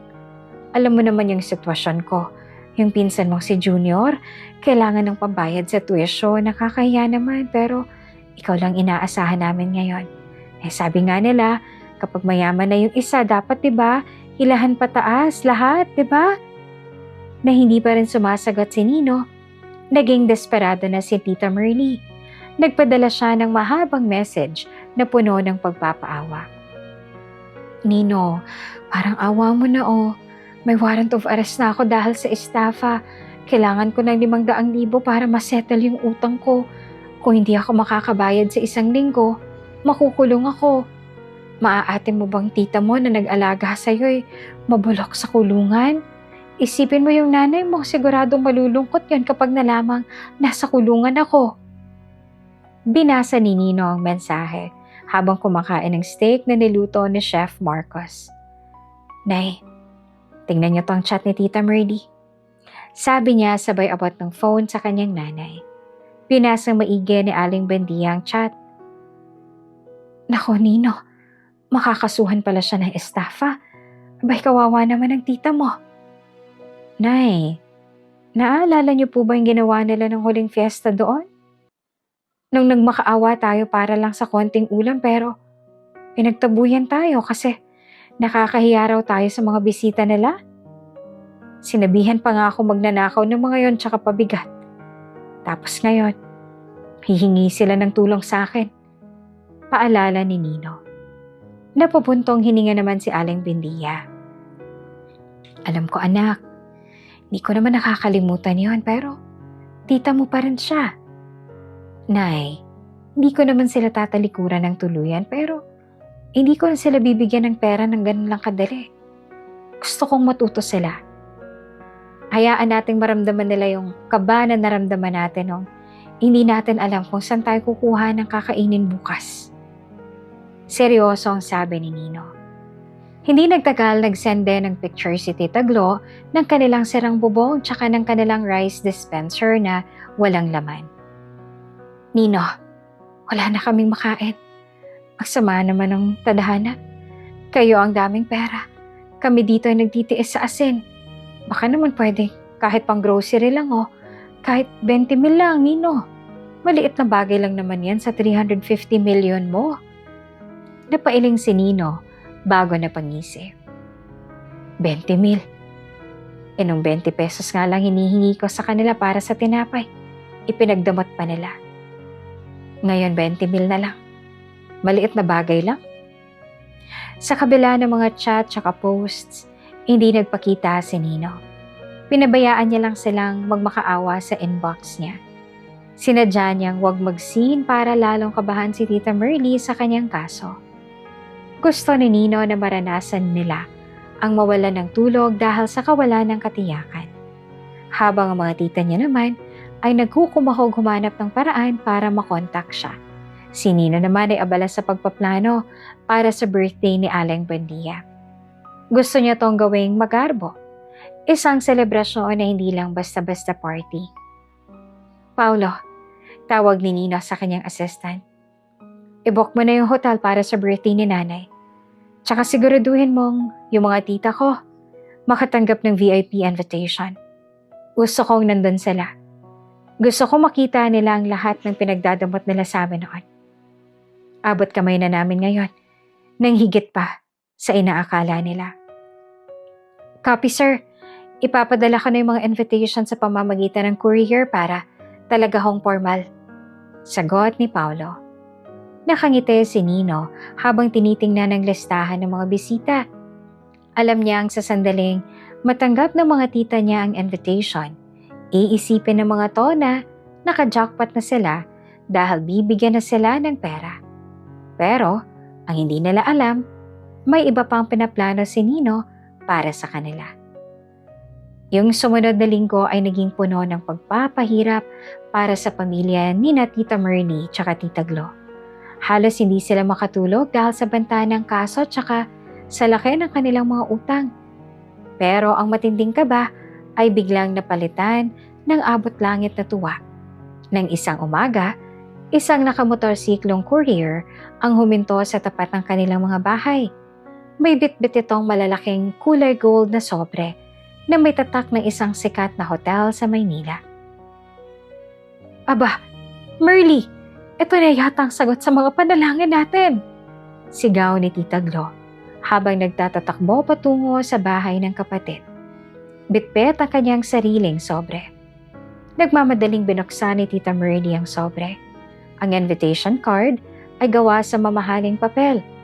May mga bordadong ginto sa gilid. Tsaka nakasulat ang pangalan nila bilang mga special VIP guests. Glo, inimbitahan tayo ni Nino sa birthday ni Buendia. Doon daw sa hotel sa Maynila, isipin mo, sa hotel na yun tayo magse-celebrate. Sabi ko na nga ba, hindi tayo matitiis ng dalawang yun. Tuwang-tuwang sabi ni Tita Glo. VIP tayo, Merly. Ibig sabihin yan, siguradong may inihanda silang malaking sobre para sa atin. Baka doon na ibigay ni Nino yung pambayad mo sa estafa, tsaka yung pampaaral ko naman kay Junior. Nakita mo naman yung invitation, di ba? Sobrang garbo, di ba? Ibig sabihin yan, bariya na lang sa kanilang milyon-milyon. Dahil sa excitement, agad na naghanda ang mga tita niya. Kahit baon sa utang, nanghiram pa rin sila ng pera sa mga kapitbahay para pambili ng mga bagong damit, pang-alis, tsaka pang-makeup. Kailangan magmukha tayong mayaman, Glo. Hindi tayo pwedeng magmukhang kawawa doon, ano? Dapat, pantay tayo sa kanila para hindi tayo maliitin ng mga ibang sosyal na bisita ni Nino. Sabi ni Tita Merly habang pumipili ng pinakamatingkad na pulang tela sa palengke. Dumating yung araw ng celebration ni Buendia. Pagbaba ni na Tita Merly tsaka Tita Glo sa taxi, agad silang umasta na akala mo ay mga tunay na donya. Naglakad sila ng nakataas ang noo. Bit-bit ang mga peking designer bags na binili pa nila sa bangketa para lang magmukhang sosyal. Tingnan mo to, Glo, ang ganda ng lobby. Dito tayo dapat tumatambay hindi doon sa eskinita. Bulong ni Tita Merly habang tinitingnan ang malalaking chandelier. Pagdating nila sa pinto ng hotel, hiningi ng bouncer ang kanilang invitation. This way po, ma'am. Kayo po pala yung pamilya ni Sir Nino. May special table po na inalaan para sa inyo sa harapan. Magalang na sabi ng staff. Lalong lumaki ang ulo ng magkapatid. Nakita mo yon? Special table daw sa harap. Ibig sabihin, tayong pinaka-importante dito. Sabi ni Tita Glo, habang kumakaway sa ilang kakilalang nakita rin doon na karamihan ay mga dati ring kapitbahay na tinulungan ni Nino. Pagpasok nila sa loob, halos malula sila sa ganda ng mga designs. Yung buong hall ay puno ng sariwang bulaklak na ang bangoy amoy mamahalin. May orkestra pa na tumutugtog ng music. Bawat table ay may mga baso tsaka gintong kubyertos. Pero ang pinakaagaw pansin ay ang stage, kung saan nakaupo si Aling Buendia sa isang upuan na parang trono. Suot ni Aling Buendia ang isang magandang gown na gawa ng isang sikat na designer. Nakasuot siya ng mga alahas na kumikinang sa bawat galaw niya. Sa tabi niya ay nakatayo si Nino, nakasuot ng isang maayos tsaka pasadyang tuxedo. Buendia, Nino! Sigaw ni Tita Merly habang papalapit sa stage. Pilit na pinapakita ang kanyang pinakamalaking ngiti. Happy birthday, Buendia! Ang ganda mo ngayon, parang hindi ka tumanda. Tumayo si Aling Buendia tsaka ngumiti ng tipid. Salamat, Merly. Glo, mabuti't nakarating kayo. Aba, syempre naman, hindi namin palalampasin ang birthday ng paborito naming kapatid.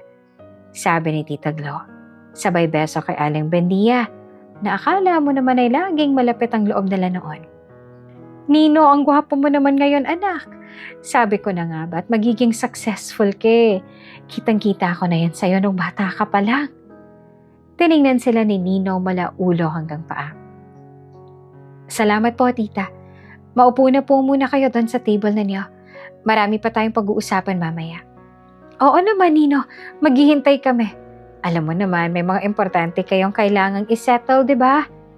Pangungulit pa ni Tita Merly, na tinutukoy ay ang kanyang mga utang. Huwag po kayo mag-alala, tita. Nakaready na po ang lahat para sa inyo ngayong gabi. Makahulugang sagot ni Nino bago bumalik sa pag-aasikaso sa ibang bisita. Hindi kalaunan ay nagsimula na ang party at nagsimula na ring ihain ang mga pagkaing hindi man lang kayang basahin ni na Tita Merly ang pangalan. May caviar, may steak, Tsaka may mga dessert na parang mga obra maestra. Habang kumakain, hindi naman mapigilan ng magkapatid ang mag-usap tungkol sa inaasahan nilang pera. Glo, tingnan mo yung pagkain. Ang mahal siguro nito, no? Isipin mo, kung ganito sila kagasto sa party, aba siguro bilyon na yung pera ngayon ni Nino. Sabi ni Tita Merly habang sumisimsim ng wine. Siguradong bibigyan niya ako ng 1,000,000 mamaya.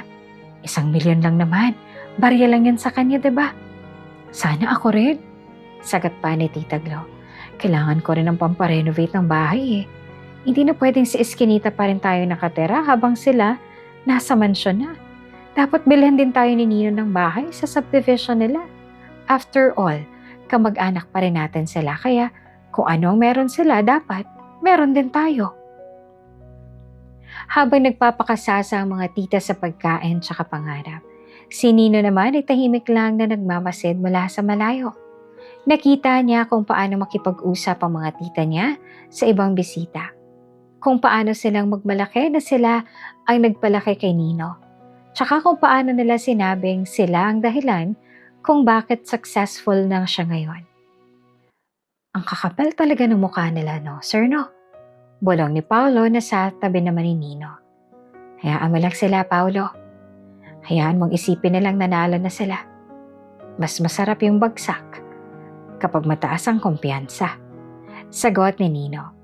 Maya-maya'y umakyat ang MC sa stage. And now, for the most awaited part of the evening. Ang ating butihing host na Sir Nino ay may special message tsaka surprise para sa kanyang pamilya. Nagtinginan sina Tita Merly tsaka Tita Glo. Inayos nila ang kanilang mga damit tsaka nag-retouch ng lipstick. Handa na silang tawagin sa stage para tanggapin ang inaasahan nilang balato. Ang buong hotel ay tumahimik at animong hinihintay ang susunod na mangyayari. Ang mga spotlight ay nakatutok kay Nino habang hawak niya ang mic. Ang kanyang mukha ay seryoso pero may bakas ng isang planong matagal niya nang binuo sa kanyang isipan. Magandang gabi sa inyong lahat. Ngayong gabi, hindi lamang ito tungkol sa birthday ng nanay ko. Ito rin ay tungkol sa pagbabalik tanaw sa kung saan kami nanggaling. At higit sa lahat, gusto kong pasalamatan ng mga taong naging bahagi ng paglalakbay namin. Yung mga taong nagbigay sa amin ng inspirasyon para magsikap sa buhay. Napangitian ng malapad si Tita Merly. Tayo na yan, Glo. Eto na. Bulong niya ng malakas. Pero ang sumunod na sinabi ni Nino ay nagpatahimik sa kanilang dalawa.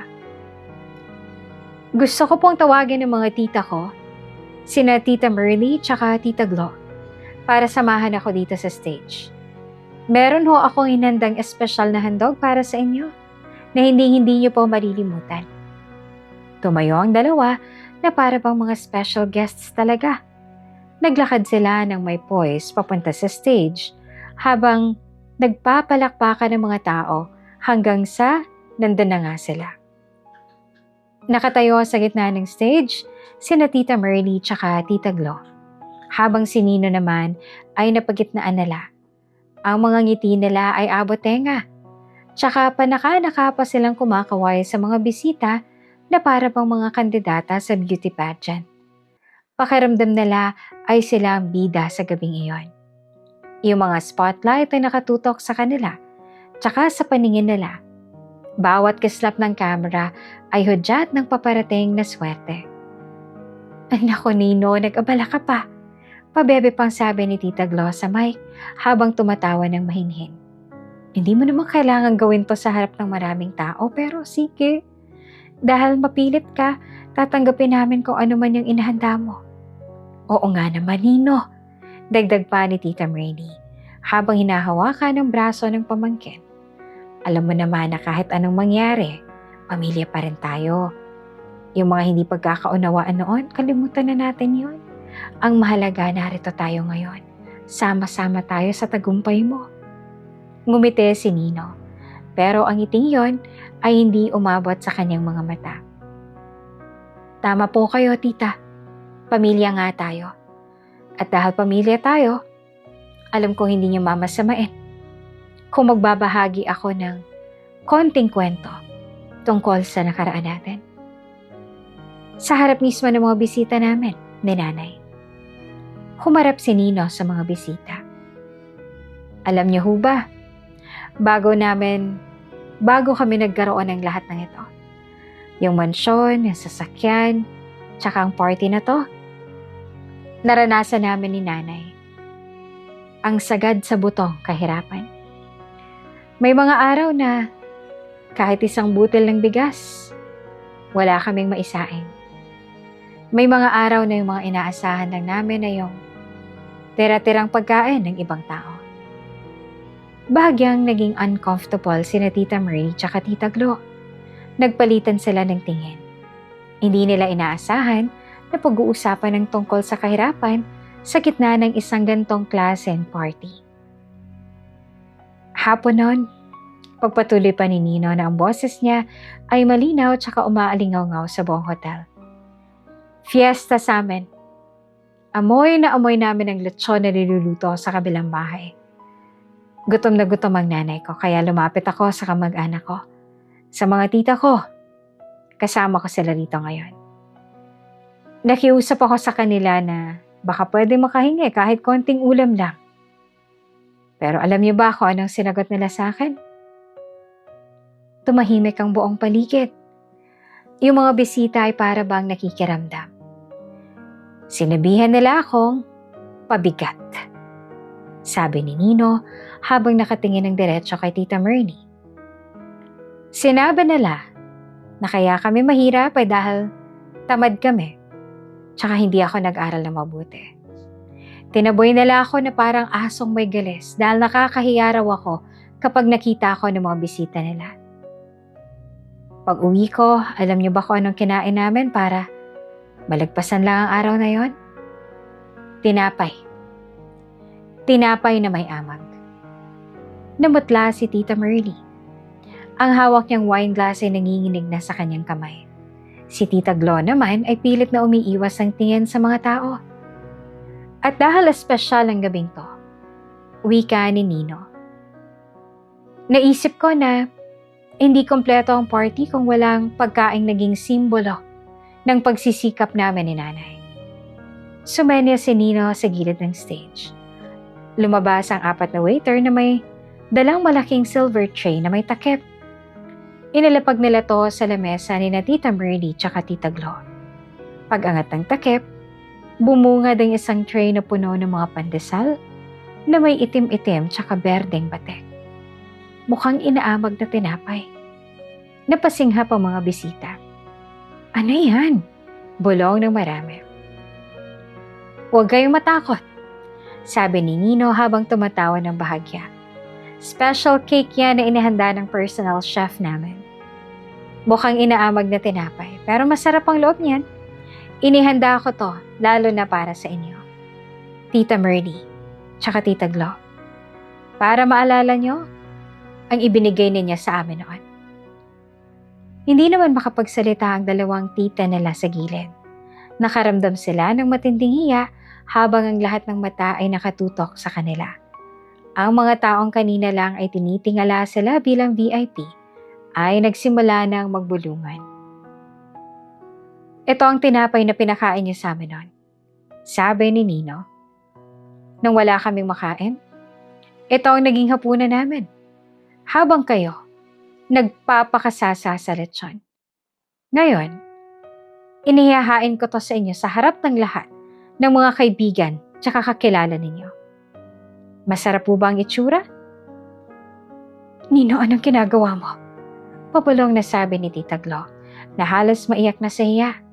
Pinapahiya mo kami. Pinapahiya? Ulit ni Nino. Hindi ba't mas nakakahiya yung ginawa niya sa amin noon? Sinabihan niyo lang naman si Nanay na wala siyang kwentang ina dahil sa hindi niya ako mapakain. Sinabihan niyo akong basura. Pinanood niyo kaming magdusa habang ang kuryente namin. Pinutol niyo pa mismo dahil lang sa barya-baryang utang. Humarap si Nina sa lahat.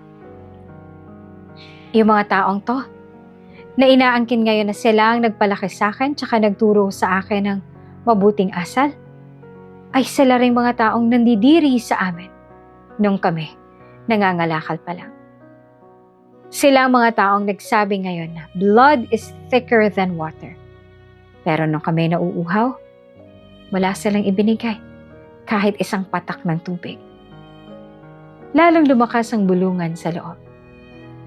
Yung mga tita ni Nino ay gusto nang maglaho na parang bula. Bawat salita ni Nino ay parang sampal na paulit-ulit na tumatama sa kanilang pagkatao. Gusto niyo ng pera, diba?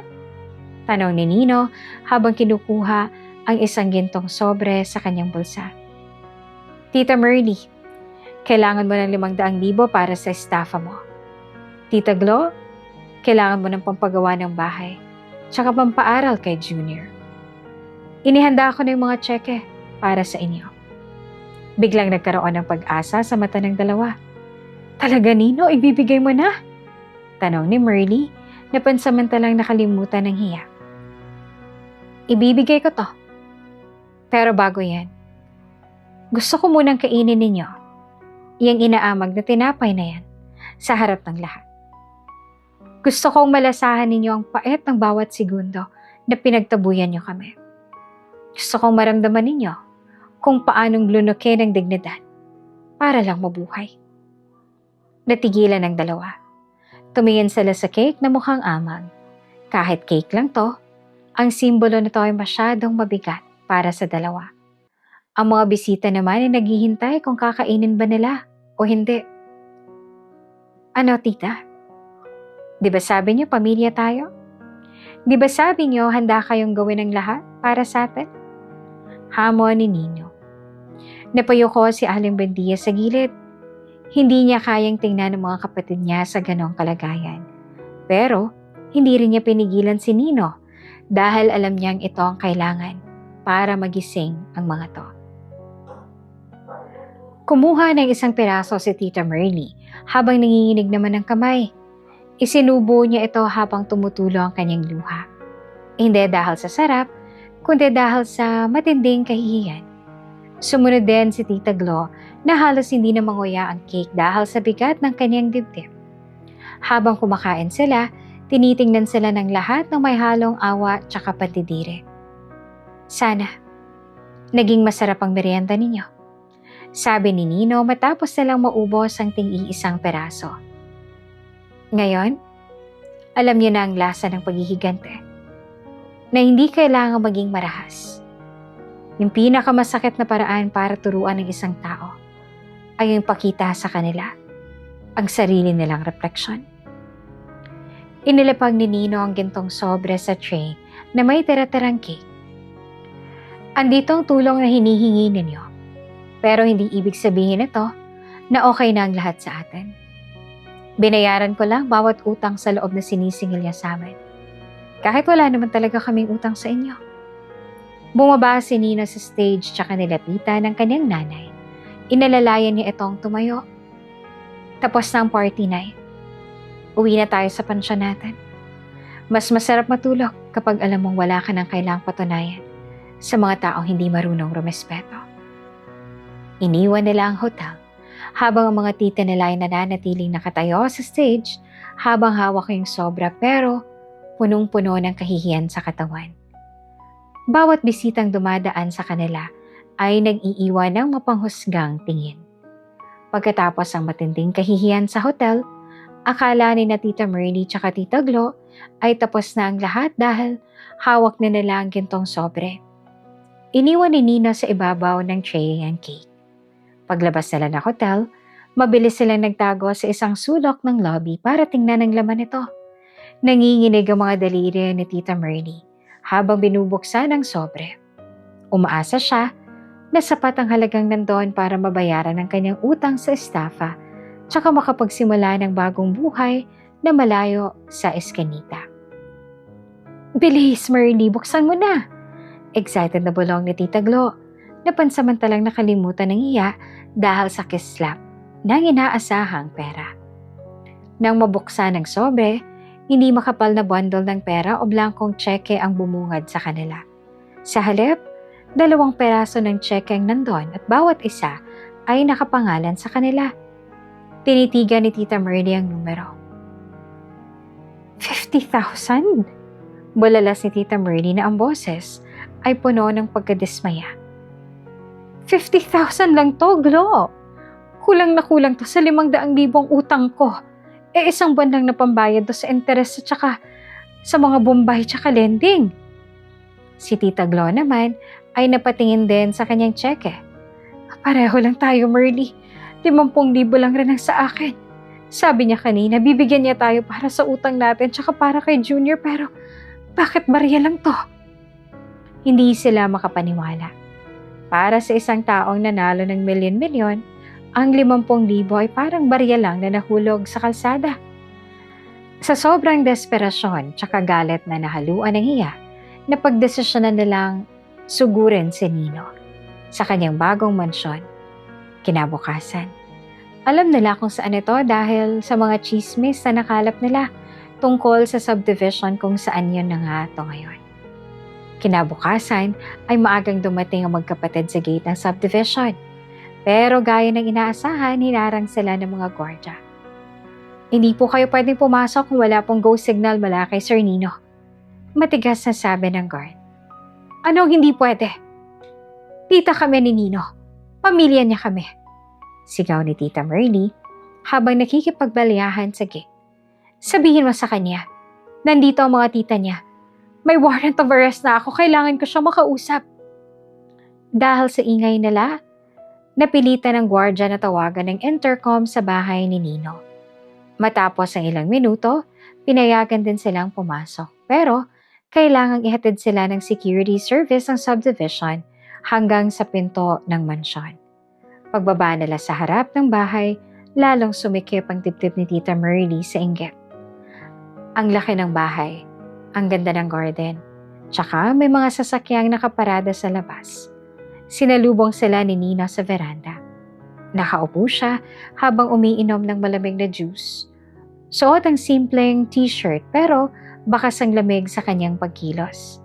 Ang kanyang nanay na si Aling Buendia ay nasa tabi niya habang tahimik na nagdidilig ng mga halaman.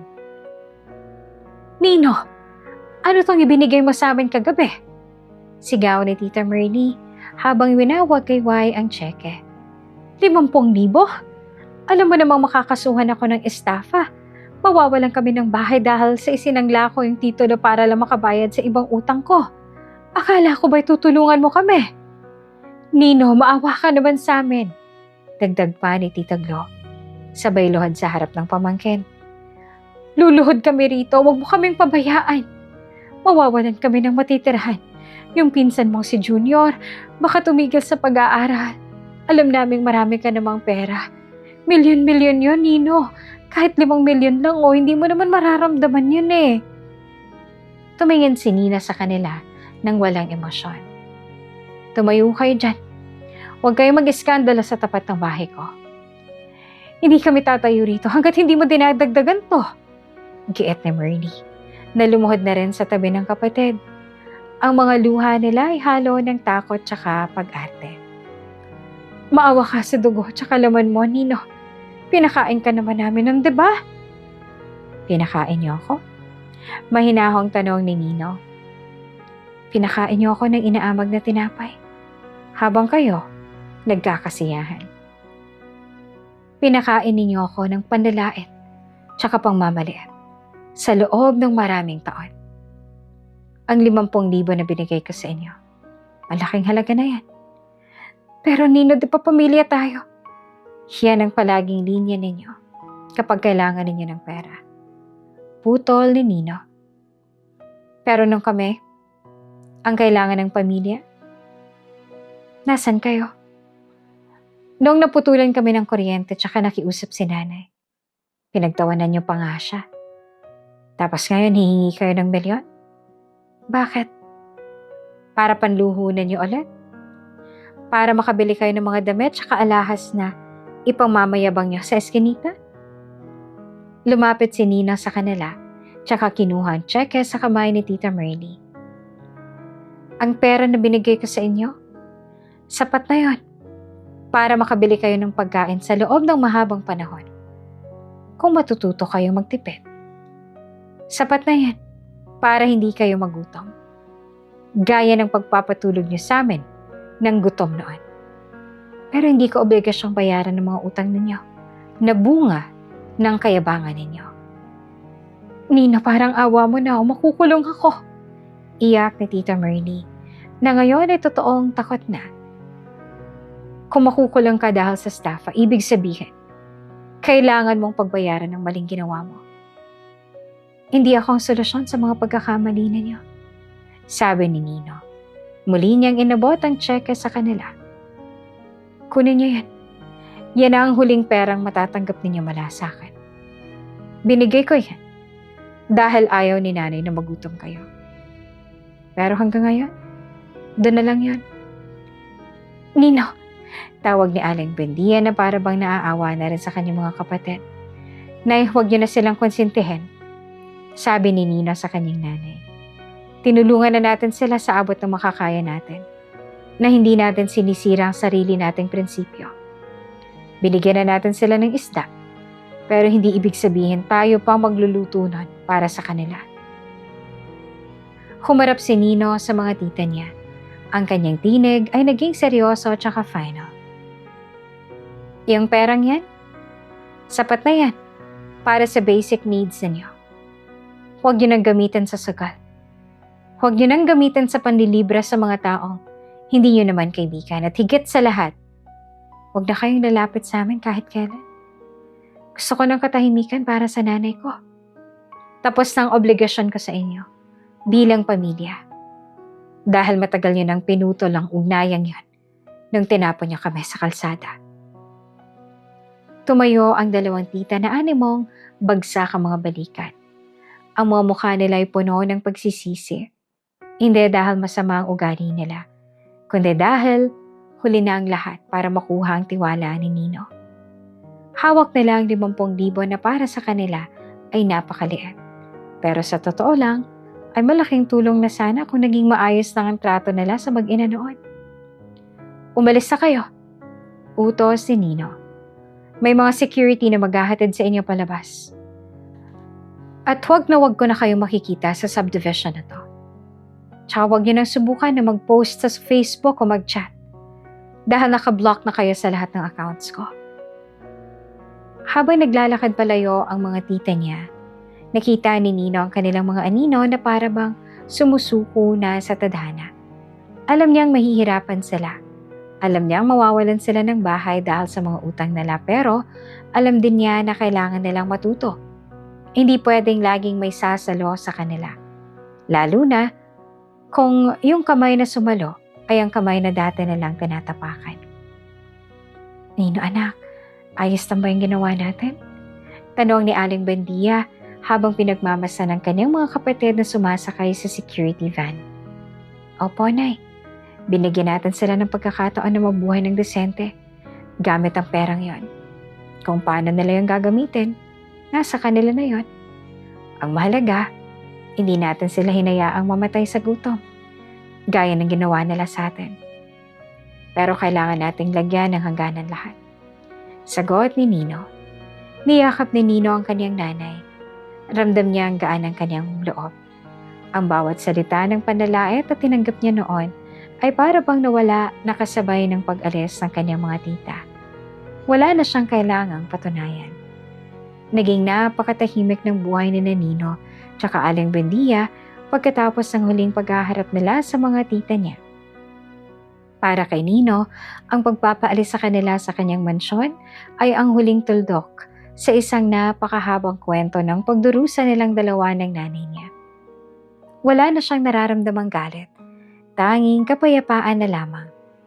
Pero sa kabila ng lahat ng karangyaan tinatamasa nila ngayon, alam ni Nino na hindi sapat ang nakaupo lang sila sa loob ng isang malaking bahay habang tinatamasa ang kanilang yaman. Gusto niyang gamitin ang kanyang swerte para sa isang bagay na mas malalim na kahulugan.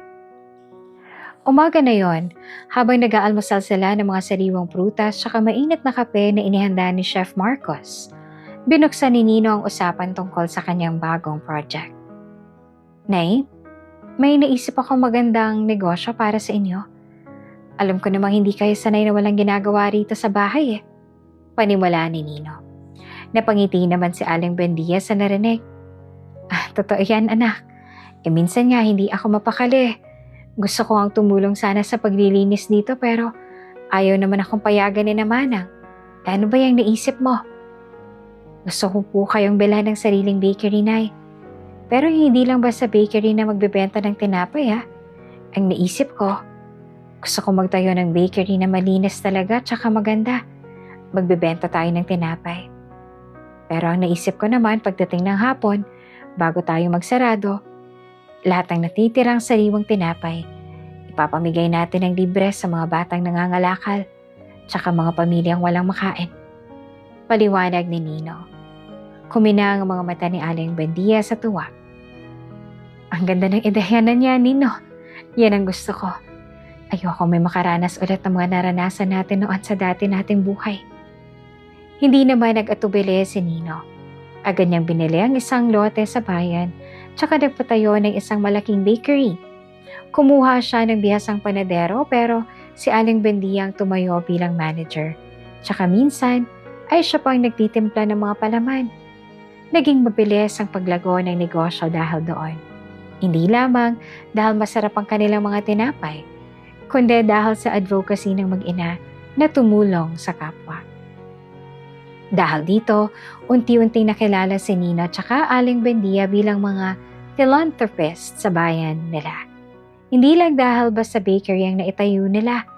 Nag-donate din si Nino ng pondo para sa mga scholarship program sa kanilang dating barangay para ang mga batang katulad niya noon ay hindi na kailanganing huminto sa pag-aaral para lang mangalakal. Nagpatayo rin siya ng isang maliit na klinik na nagbibigay ng libreng gamot para sa mga mahihirap. At hindi lang yon, dahil marami pa siyang ginawa sa pera niya na alam niyang makakatulong sa iba. Isang araw, habang binibisita ni Nino ang kanilang bakery, nakita niya si Aling Tiktika na nakapila. Agad siyang lumapit dito tsaka pinaupo ang matanda sa loob ng office ni Aling Buendia. Aling Tiktika, sabi ko naman sa inyo wag na kayong pipila. Magpasabi lang kayo at ihahatid ng driver namin ang supply ninyo ng tinapay tsaka grocery sa bahay ninyo. Sabi ni Nino, habang nag-aabot ng malamig na tubig. Nako Nino, nahihiya na ako sa inyo. Sobra-sobra na yung binigay niyo sa akin na puhunan para sa tindahan ko. Tapos ngayon, ayaw niyo pa akong pagbayarin dito sa bakery ninyo. Sagot ni Aling Tiktika, na may luha naman sa mga mata. Wala po yun, Aling Tiktika. Kayo lang pong tumulong sa amin nang walang-wala kami. Ang mangkok ng nilaga na binigay niya sa amin ng fiesta, hindi ko makakalimutan yon. At masigit pa sa milyon-milyon ang halaga ng pagmamalasakit ninyo sa amin. Sabi ni Nino na nagpapasalamat. Habang nag-uusap sila, nabanggit ni Aling Tiktika ang balita tungkol sa kanyang mga tita. Alam mo ba Nino, balita ko, tuluyan na daw na na-foreclose ang bahay ni na Merly tsaka Glo. Nakatira na lang sila ngayon sa isang maliit na paupahan sa kabilang barangay. Si Merly naman, nakakalaya lang dahil sa piyansa na kinuha niya mula sa natitirang pera mo. Pero hanggang ngayon, hirap na hirap pa rin silang mag-adjust sa buhay na walang luho. Tumango lamang si Nino bago ngumiti. Hayaan na po natin sila, Aling Tiktika. Binigyan ko na sila ng sapat na tulong para makabangon kung gugustuhin nila. Kung nasan man sila ngayon, desisyon na nila yon. Ang mahalaga, wala tayong pagkukulang sa kanila bilang tao. Lumipas ang mga buwan tsaka naging mas lalong makabuluhan ang buhay ni Nino. Sa tuwing na nakikita siyang bata na may bitbit na sako, nilalapitan niya to tsaka binibigyan ng pagkakataong makapag-aral o kaya naman ay binibigyan ng sapat na tulong para hindi na kailangang maghalongkat sa basura. Hapon na noon nang umuwi si Nino sa kanilang mansyon. Pagkatapos ng isang mahabang araw sa opisina, nadatnan niya ang kanyang nanay sa veranda. Gaya ng dati, masayang nagdidilig ng mga halaman. Ang mga bulaklak doon ay namumukadkad na ng husto. Pula at saka mababango, kasing ganda ng buhay na tinatamasa nila ngayon. Lumapit si Nino, tsaka niyakap ang kanyang nanay mula sa likuran. Nay, pagod ba kayo? Nako, hindi anak, masaya ako. Tinitingnan ko lang tong subdivision natin. Ang payapa, di ba? Minsan hindi ko pa rin lubos maisip na dito na tayo nakatira. Sagot ni Aling Buendia habang nakasandal ang ulo sa balikat ng anak. You deserve it, Nay. Deserve mo lahat ng meron tayo ngayon. Sabi ni Nino. Kinuha ni Nino ang isang baso ng malamig na juice mula sa lamesa tsaka humarap sa malawak na view ng kanilang garden. Nay, tingnan niyo yung langit. Ang ganda, no? Turo ni Nino sa papalubog na araw. Oo, anak. Sobrang ganda. Parang ang buhay natin ngayon. Sagot ni Aling Buendia. Huminga ng malalim si Nino tsaka uminom ng juice habang pinagmamasan ng kanyang nanay na masayang nag-aayos ng mga dahon. Alam ni Nino na nakuha niya na ang lahat ng gusto niya sa mundo. Hindi lang yung napanalunan niya sa loto, kundi ang pagkakataong makitang nakangiti ang kanyang nanay araw-araw nang walang inaalalang bukas. Nakangiti at nakapikit na tumingala si Nino sa langit. Hindi man naging maganda ang simula ng buhay nila, alam naman ni Nino na kahit papaano, alam niya sa sarili niyang nakabangon na rin sila. Marami siyang natututunan sa buhay at kabilang na nga roon na maging mabait sa lahat kahit minamaltrato ka na nila. Gumanti ka pa rin kahit konti lang. At dito na nga po nagtatapos ang kwento ni Nino. Kung kayo po ay nasa kalagayan ni Nino, ano po ang gagawin ninyo doon sa mga tiyahin niyang nang maliit sa kanila noong mga panahong walang-wala pa sila? Babalatuhan niyo rin ba or hindi na? Please share your comments, your thoughts, and your realization dyan sa ating comment section para mabasa ko. At siguro baka this weekend pwedeng tumaya na tayo sa loto. Malay natin, di ba? Malay lang naman. Swerte-swerte lang naman yan. Anyway, muli maraming salamat sa pagsama sa akin sa ating kwentuhan ngayong araw. At hanggang sa muli, mag-ingat ang lahat. God bless everyone and have a great weekend. Bye!